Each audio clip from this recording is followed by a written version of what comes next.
Hey everyone, welcome back to ESC Grammar and Structure, the channel where English gets easier, one grammar trick at a time. Now, have you ever written something and thought, this sounds too simple, too casual? Well, today I'll show you one of the easiest ways to make your writing sound more academic and professional. It's called Nominalization. Don't worry, it's not a scary medical term. It simply means turning verbs or adjectives into nouns. Let's dive in. Part 1. What is nominalization? Nominalization comes from the word nominal, which means related to a noun. So, when we take a verb like decide and turn it into a noun like decision, that's nominalization. It's super common in academic writing because it helps you sound more formal, concise, and objective.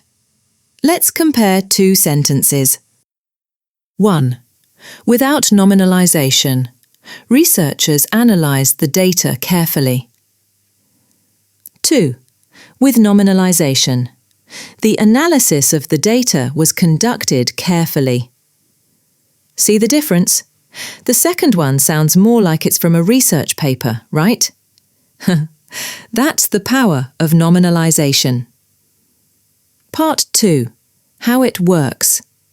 Let's break it down into two main types. A. Verbs to nouns. B. Adjectives to nouns. A. Turning verbs into nouns. Here are some common examples. Verb, noun. Decide, decision. Analyze, analysis. Describe, description. Investigate, investigation. Fail, failure. So, instead of saying, the students decided to join the project, you can write, the students made a decision to join the project. Or, instead of, the team analysed the results, you can say, the team conducted an analysis of the results. See, just one small change, but the tone becomes more academic. B. Turning adjectives into nouns.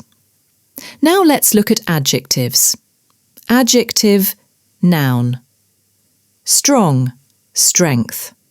Happy, happiness. Different, difference. Effective, effectiveness. Possible, possibility. Example. The method is effective. It becomes, the effectiveness of the method is proven. The results are different. Becomes, there is a difference in the results. Sounds so much more formal, doesn't it? Part 3. Why use nominalization? 1. It sounds more formal. Example. We found that students learn better. The finding suggests improved learning among students. 2. It's more concise. When teachers motivate students, students study more. Teacher motivation increases student study time. 3. It creates objectivity. In academic writing, we often want to focus on the process or the result, not the person doing it.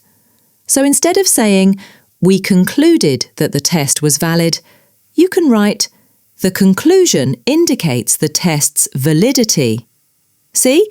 The subject we disappears, and the sentence sounds more neutral and academic.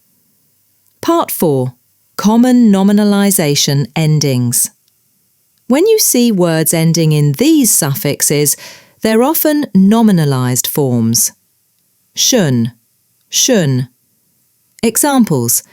Decision, discussion, education. Ment. Examples. Development, improvement. Ness. Examples. Happiness, kindness. Iti. Examples. possibility, creativity. Ants, ents. Examples: importance, difference. Your. Examples: failure, closure. Once you recognise these endings, you'll start spotting nominalizations everywhere, in essays, research papers, even news articles. Part 5. Quick practice.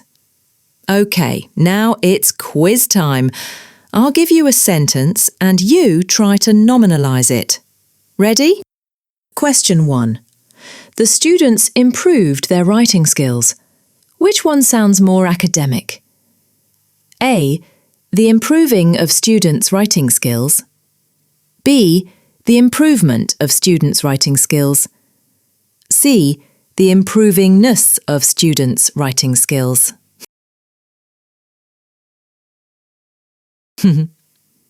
Answer B. Improvement. We nominalised improve into improvement. Question 2. The teacher was effective in explaining grammar. Which version uses nominalisation? A. The effectiveness of the teacher in explaining grammar was clear. B. The teacher was effective in explaining grammar. C. The teacher explains grammar effectively. Answer A. Effectiveness is the nominalised form of effective. Question 3. The scientists failed to prove the theory. Which one sounds more academic? A. The scientists made a failure to prove the theory. B. The failure to prove the theory was disappointing. C. The scientists failing to prove the theory was disappointing. Answer B. Failure is the correct nominalisation of fail. How did you do? Got them all right? Give yourself a pat on the back. Part 6. Tips to use nominalisation wisely. Now, here's something important. Don't overuse nominalisation. Yes, I know it sounds cool and formal, but too many nominalisations can make your writing heavy and unclear. So, use them mainly when you want to sound formal and objective. You're writing essays, reports, or research papers. You need to focus on ideas or results rather than people or actions. Balance is key. So, to recap, nominalisation equals turning verbs or adjectives into nouns to make your writing sound more academic. It's the secret sauce of professional writing. Just sprinkle it wisely. If you found this lesson helpful, don't forget to hit like, subscribe, and share it with your study buddies. And tell me in the comments, what's your favourite nominalised word? Decision? Improvement? Happiness? Thanks for watching, and see you next time on ESC Grammar and Structure, where grammar becomes your best writing buddy.